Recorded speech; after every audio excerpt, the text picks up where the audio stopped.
Bom dia, boa noite. Tô saindo da minha garagem hoje, que é dia 9 de fevereiro. Já faz um dia inteiro que tá nevando, desde ontem de manhã. Olha o estado que ficou.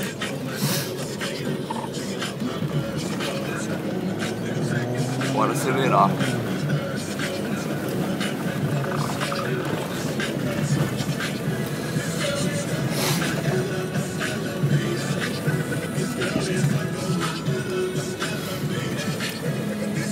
Meu, onde eu trabalho, meu, deve dar o dobro disso.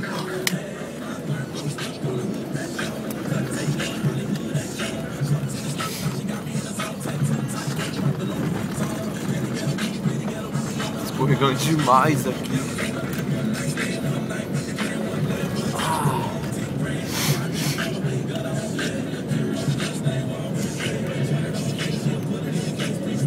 Cara, tá show de bola. Foda disso tudo é o trânsito que fica, meu.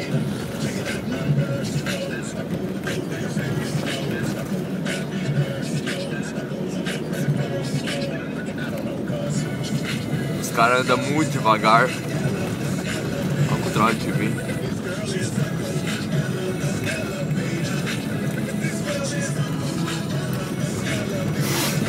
Eita.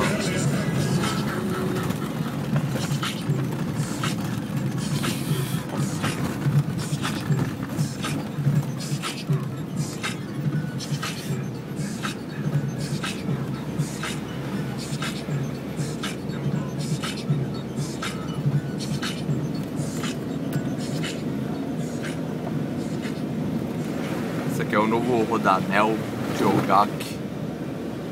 Olha o trânsito que fica nisso, meu, por causa da neve.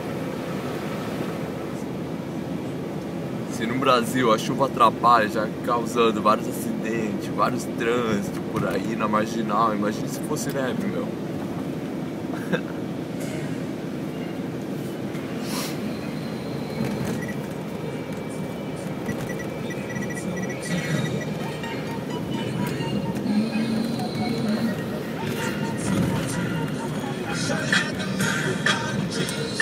Por aqui não tem muito o que se ver, depois eu mostro aí.